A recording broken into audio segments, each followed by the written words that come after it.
ওম। আজকের বিষয় পঠন পাঠন, সৎপ্রসঙ্গ ও বিচার। তপস্যার জ্ঞানময় রূপটি বিস্ফুরিত হয়ে উঠেছিল মঠ জীবনে।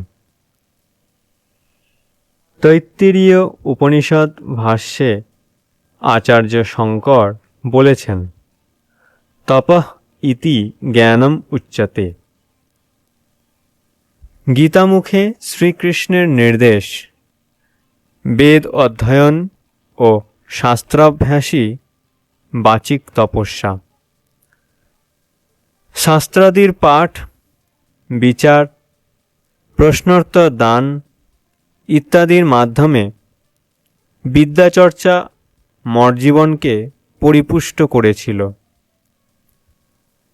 মঠের তীব্র অর্থাভাব, সে সময়ে বই কেনা মঠবাসীগণের ছিল সাধ্যাতীত।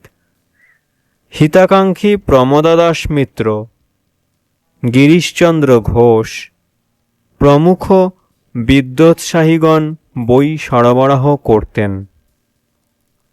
19শে নভেম্বর 1886 তারিখের প্রমোদাবাবুকে লেখা নরেন্দ্রনাথের পত্রাংশ লক্ষ্য করবার মতো। প্রত্যুত এ মঠে সংস্কৃত শাস্ত্রের বহুল চর্চা হইয়া থাকে। বঙ্গদেশে বেদশাস্ত্রের একেবারে অপপ্রচার বলিলেই হয়। এই মঠের অনেকেই সংস্কৃতজ্ঞ এবং তাহাদের বেদের সংহিতাদি ভাগ সম্পূর্ণভাবে আয়ত্ত করিবার অভিলাষ। তাহাদিগের মত, যাহা করিতে হইবে তাহা সম্পূর্ণ করিব।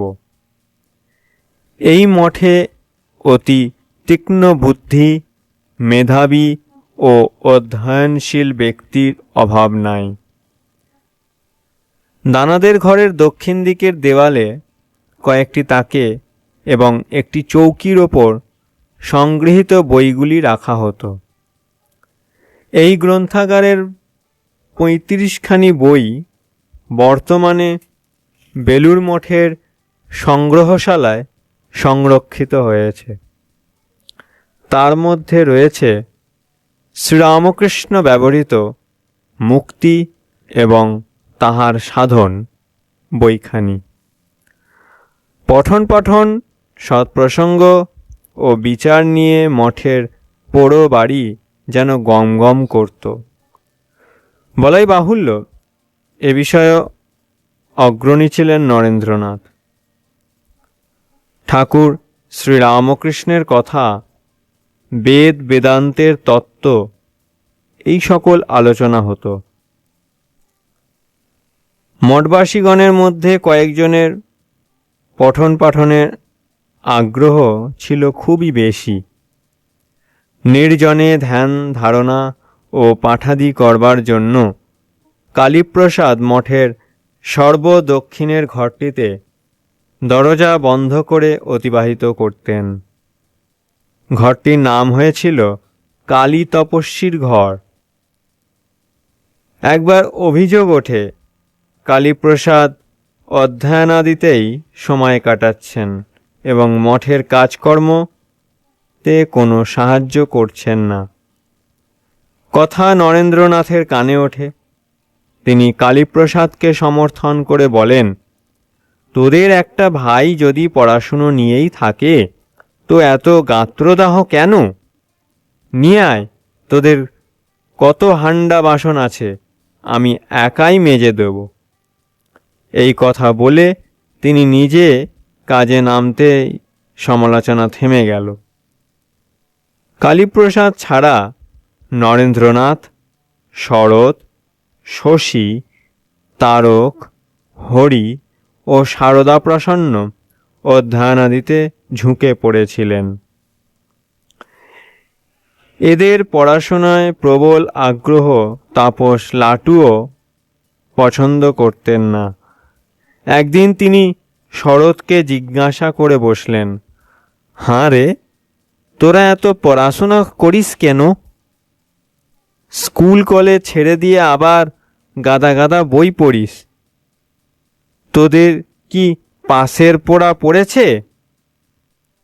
শরৎ তাকে বলেন, পড়াশোনা না করলে এসব বিষয়ে জানব কি করে? লাটু প্রতিবাদ করেন, উনি অর্থাৎ ঠাকুর তো এত কথা বলতেন, বাকি উনাকে তো পড়াশোনা করতে দেখতুম না। শরৎ তখন বলেন, আরে ওনার মতো সবাই কি হতে পারে? ওনাকে মা রাশি রাশি জ্ঞান ঠেলে দিতেন। আমাদের তো সে অবস্থা নয়, আমাদের পড়াশোনা করতে হবে বই কি। এই যুক্তি লাটুর মনঃপুত হয় না। তিনি বলেন, কেন? তিনি বলতেন যে বই পড়ে একরকম বোঝা যায় আর অনুভবে একরকম। তখন শরৎ তাকে বুঝিয়ে বলেন, দেখো, যারা আচার্য হয়ে জগৎকে শেখাবে তাদের পড়াশুনো করতে তিনি মানা করতেন না, জানিস তো? লাটু শান্ত হন। তিনি সিদ্ধান্ত করেন যে শ্রী শ্রী ঠাকুর যার যেমন ভাব তাকে তেমন বুঝিয়েছেন, এ কারণেই মতের ভিন্নতা। শ্রীরামকৃষ্ণ সেই বিদ্যার্জনে সকলে উৎসাহিত করতেন, যে বিদ্যায় বুদ্ধির শুদ্ধি ঘটে, যে বিদ্যায় ভক্তি, দয়া, জ্ঞান, প্রেম হয়, বিদ্যার্থীকে ঈশ্বরের পথে লয়ে যায়। তিনি বলতেন যে অজ্ঞান কাটা তুলবার জন্য জ্ঞান কাটা জোগাড় করতে হয়, তারপর জ্ঞান অজ্ঞানের পারে যেতে হয়। তাছাড়াও তিনি এ সকল তাপসকে লোকশিক্ষার জন্যে পড়াশুনো করতে বলতেন। বৃদ্ধ মনু বলেছেন, অজ্ঞেভ্য গ্রন্থিন শ্রেষ্ঠা গ্রন্থিভ্য ধারিণ বরাহা, ধারিভ্য জ্ঞানিন শ্রেষ্ঠা জ্ঞানীভ্য ব্যবসায়িনঃ। মনুসংহিতা 12:103। অর্থাৎ অজ্ঞ অপেক্ষা গ্রন্থের পাঠক শ্রেষ্ঠ। শব্দার্থ পাঠকের চাইতে পঠিত বিষয়ে ধারণা যিনি করেছেন তিনি শ্রেষ্ঠ, তাঁর চাইতে শ্রেষ্ঠ জ্ঞানী, এবং এদের মধ্যে সর্বশ্রেষ্ঠ তিনি যিনি জ্ঞান অনুযায়ী কর্ম অনুষ্ঠান করেছেন। বিদ্যা অর্জন, তদনুযায়ী জীবনযাপন এবং উপলব্ধির ভিত্তিতে লোকশিক্ষাদান, মনে হয় এই ছিল তাপসগণের জ্ঞান তপস্যার লক্ষ্য। দানাদের ঘরে মাঝে মাঝে বসত আলোচনার আসর। গীতা, উপনিষদ, তন্ত্র, পুরাণ, রামায়ণ, মহাভারতের আলোচনা হতো। বৌদ্ধ মতবাদ, বৈষ্ণব মত, শৈব মত নিয়ে বাদানুবাদ হতো। পাশ্চাত্য দর্শনের কান্ট, হেগেল, স্পেন্সার ইত্যাদি বুধমণ্ডলীর মত উপস্থাপিত হতো। কখনো বা নাস্তিক জড়বাদী ও অজ্ঞেয়বাদীদের মতবাদ নিয়ে বিচার বসত।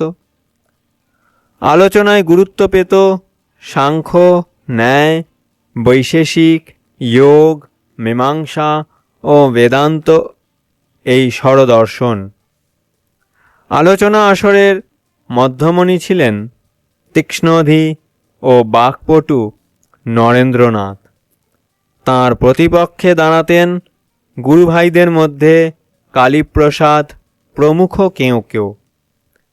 নরেন্দ্রনাথ তাঁদের যুক্তি খণ্ডন করে নিজের মত প্রতিষ্ঠা করতেন, আবার পরাজিত গুরুভাইদের উৎসাহিত করবার জন্যে নিজেই নিজের যুক্তি ছিন্ন ভিন্ন করে দিতেন। তাপস লাটু বলেছেন, কালী ভাই ফুরসত পেলেই লোরেন ভাইয়ের সঙ্গে তর্ক জুড়ে দিত। লোরেন ভাই তার তর্কগুলো কুচকুচ করে কেটে দিত। বাকি একদিন লোরেন ভাইকে সে এমন কোণঠাসা করলে যে কিছুতেই আর লোরেন ভাই তার উত্তর দিতে পারলে না। তখন লোরেন ভাই বললে, আজ এই পর্যন্ত, কাল আবার এখান থেকে শুরু করব। কালী ভাইয়ের সেদিন ভারী ফুর্তি হলো। বাকি পরের দিন লোরেন ভাই এমন সব যুক্তি দিতে লাগলো যে কালী ভাইয়ের সব কথা কেটে গেল। তখন কালী ভাই দুঃখ করে বললে, লোরেনকে একদিনও যুক্তি দিয়ে হারাতে পারলাম না। কালী ভাইয়ের কথা শুনে হামনে বললুম, এ তো হবেই, লোরেন ভাই আমাদের লিডার, তাকে ছাপিয়ে তুমি যেতে পারবে কেন? এই আসরে বাইরের লোকও আসতে থাকে। শরৎগুপ্ত, পরবর্তীকালে স্বামী সদানন্দ, তার অভিজ্ঞতা বর্ণনা করেছেন। নরেন্দ্রনাথ শেষবারের মতো বরাহনগর মঠে আছেন সেই সময়কার কথা। স্বামী সদানন্দ বলেছেন, সেসব কি গুলজারের দিনই গিয়াছে, 1 মিনিট হাঁপ ছাড়িবার জোর ছিল না। দিন রাত বাহিরের লোক যাতায়াত করিতেছে, পণ্ডিতেরা আসিয়াছেন, ঘোর তর্ক বিতর্ক চলিয়াছে, কিন্তু স্বামীজি এক মুহূর্ত তাহাতে কাতরতা, বিরক্তি বা ঔদাসীন্য প্রকাশ করিতেন না। কি আধ্যাত্মিক বিদ্যা, কি সাধারণ বিদ্যা, তিনি সর্বদা সকল বিষয় আলোচনার জন্য প্রস্তুত থাকিতেন। এই আসরেই তাপসগণ ললিত বিস্তর, ঈশানুসরণ, গীতা প্রভৃতি গ্রন্থ তন্ন তন্ন করে পড়েছিলেন। খ্রিস্ট সাহিত্যের পঠন পাঠন একসময়ে খুব চলেছিল। ঈশানুসরণ সবচেয়ে জনপ্রিয় হয়ে ওঠে। এই গ্রন্থখানি সম্বন্ধে নরেন্দ্রনাথ লিখেছিলেন, পাঠক এই পুস্তক পড়িতে পড়িতে গীতায় ভগবত উক্ত সর্বধর্মান পরিত্যাজ্য মাম একং শরণং ব্রজ উপদেশের শত শত প্রতিধ্বনি দেখিতে পাইবেন। উত্তরাখণ্ড থেকে প্রত্যাবর্তনের পর শরৎচন্দ্র বেশ কিছুকাল খ্রিস্টীয় ধর্মসাহিত্য মনোযোগ সহকারে পাঠ করেছিলেন। এই আসরে নরেন্দ্রনাথ তাঁর জ্ঞানভাণ্ডার উজাড় করে গুরুভাইদের উপহার দিতেন ইতিহাস, দর্শন, বিজ্ঞান ও সাহিত্যের ঐশ্বর্য। মঠের কঠোর তপস্যার জীবনের মধ্যেও তাপসগণের সৃজনীমূলক প্রতিভা স্ফুরণ অব্যাহত থাকে। তাপসগণের জপ ধ্যান, শাস্ত্র অধ্যয়ন, তর্ক, সঙ্গীত, হাস্য, কৌতুক সব কিছু যেন আধ্যাত্মিক রসে জড়িত থাকত। তেমনি সৃজনীমূলক প্রতিভার বিকাশে দিব্যভাবই বিকশিত হতো। এই কালেই নরেন্দ্রনাথ তার অন্যতম শ্রেষ্ঠ সৃষ্টি নাহি সূর্য নাহি জ্যোতি নাহি শশাঙ্ক সুন্দর এই গানটির রচনা ও সুর দান করেছিলেন। পাণ্ডিত্য ও অনুভূতির জমাট বাঁধা এই গানখানি তপস্যামথিত রত্নরাজির একটি মূল্যবান সম্পদ। এখানেই নরেন্দ্রনাথ সাহিত্যকল্পদ্রুম নামক মাসিক পত্রিকাতে ইমিটেশন অফ ক্রাইস্ট গ্রন্থখানির 6টি অধ্যায়ের বঙ্গানুবাদ ও একটি ভূমিকা লিখেছিলেন। এদিকে কালীপ্রসাদ অনুষ্টুপ ছন্দে রচনা করেন লোকনাথশ্চিদাকার স্তোত্র, যার শেষাংশের নিরঞ্জনম নিত্যমনন্তরূপম ভক্ত্যানুকম্পাধৃত বিগ্রহং বৈ ঈশাবতারং পরমেশমিড্যং তং রামকৃষ্ণং শিরসা নমামি। এই শ্লোকটি রামকৃষ্ণ ভক্ত পরিমণ্ডলে সুপরিচিত। সাধনের অঙ্গরূপে সঙ্গীতের খুবই সমাদর। শ্রীরামকৃষ্ণের পরই নরেন্দ্রনাথের কণ্ঠস্বর সবচেয়ে মাধুর্যমণ্ডিত ছিল। নরেন্দ্রনাথ যেমন গাইয়ে তেমনই বাজিয়ে। শরৎ নরেন্দ্রনাথের নিকট গান শেখেন। নরেন্দ্রনাথের গানের সঙ্গে পাখোয়াজ বাজাতেন কালীপ্রসাদ, তবলা বাজাতেন বুড়ো গোপাল।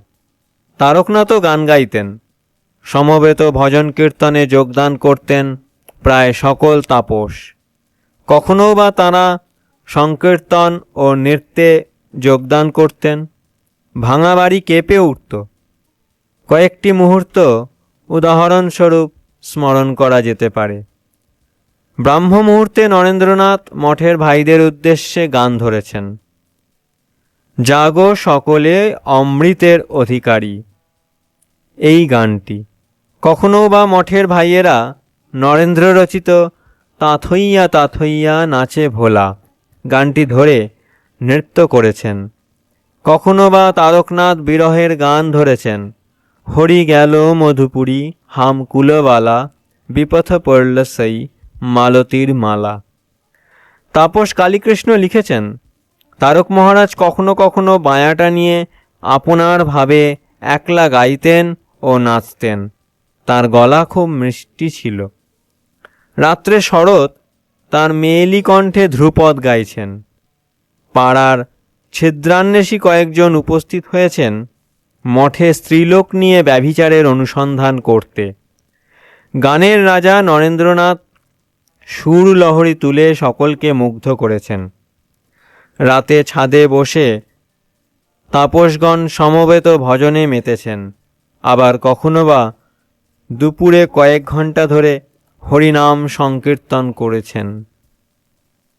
ওম শান্তি শান্তি শান্তি। হরি ওম তৎসৎ। শ্রীরামকৃষ্ণার্পণমস্তু।